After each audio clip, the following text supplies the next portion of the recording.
Assalamualaikum warahmatullahi wabarakatuh. Selamat pagi. Baik, kita lanjutkan ke materi perkuliahan temuan 9 mata kuliah standarisasi sistem kelistrikan. Bagaimana kita perlu memahami suatu standar yang dipakai pada penyediaan tenaga listrik. Ini adalah hal yang sangat penting karena untuk bisa menjamin keamanan, keselamatan, kehandalan, serta efisiensi sistem dari kelistrikan. Nah,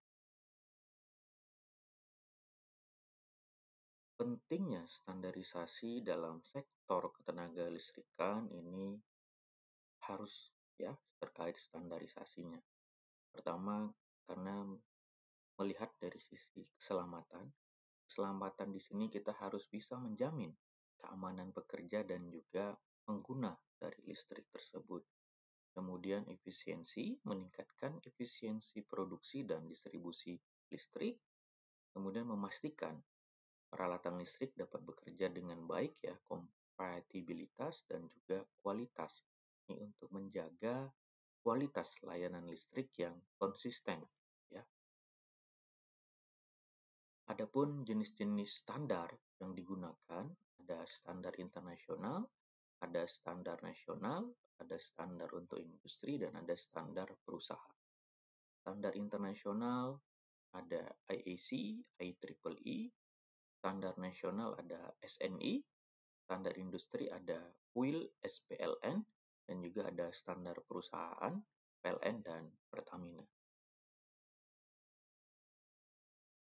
Standar Nasional Indonesia ini merupakan Badan Standarisasi Nasional BSN untuk ketenaga listrikan yang ada di Indonesia.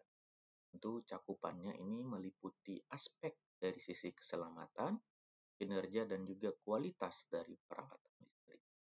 Kemudian dari sisi penerapan, ini wajib kita terapkan pada produk dan sistem kelistrikan yang ada di Indonesia tentunya.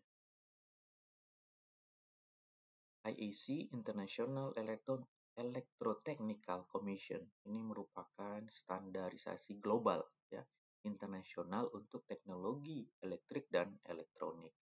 Kemudian untuk inovasi, mendorong inovasi dalam industri kelistrikan secara global dunia, dan juga harmonisasi di sini memfasilitasi perdagangan internasional melalui standar yang seragam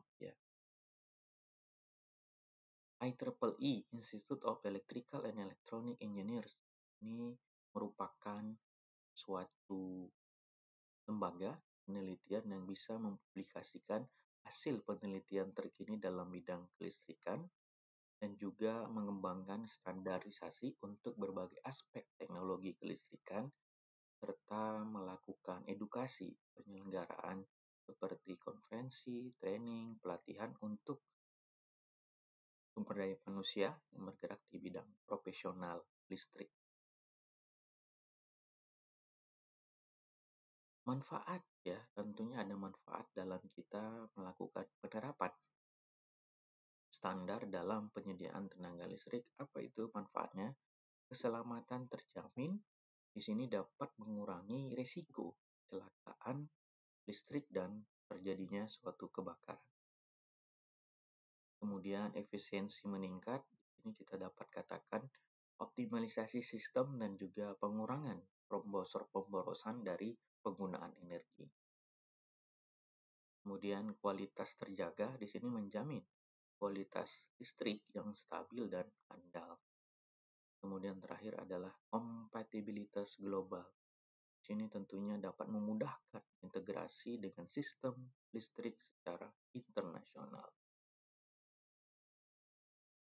Persyaratan teknis berdasarkan standar tentu kita lihat dari sisi desain sistemnya, rancangan jaringan listrik itu sesuai dengan standar keamanannya, kemudian bagaimana pemilihan peralatannya, penggunaan komponen yang tentu tersertifikasi, kemudian dari sisi instalasi apakah pemasangannya sudah sesuai prosedur standar yang ditetapkan, serta melakukan pengujian.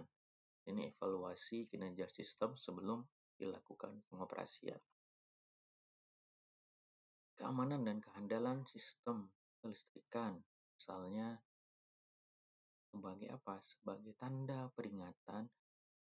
Contohnya sebagai tanda peringatan dengan adanya penerapan label ya keselamatan sesuai dengan standar internasional. Jadi kalau ada tempat-tempat yang memang harus eh, ibaratnya tidak boleh diganggu atau dijaga keamanan dan kehandalannya, diberikan tanda.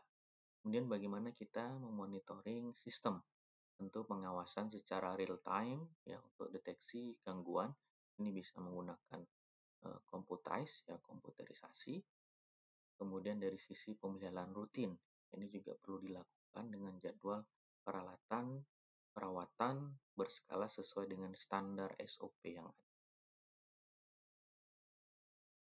Efisiensi energi dan pengurangan dampak lingkungan ini sangat perlu ya kita tekankan, karena dari sisi penggunaan teknologi yang efisien, bagaimana bisa peralatan bisa hemat energi, kemudian bagaimana kita mengoptimalisasikan distribusi daya sesuai dengan kebutuhan ini untuk bagaimana kita bisa memanajemen beban listrik, kemudian integrasi energi terbarukan dengan pemanfaatan sumber energi yang ramah lingkungan, serta sistem daur ulang di sini pengelolaan limbah listrik yang dipertanggungjawabkan.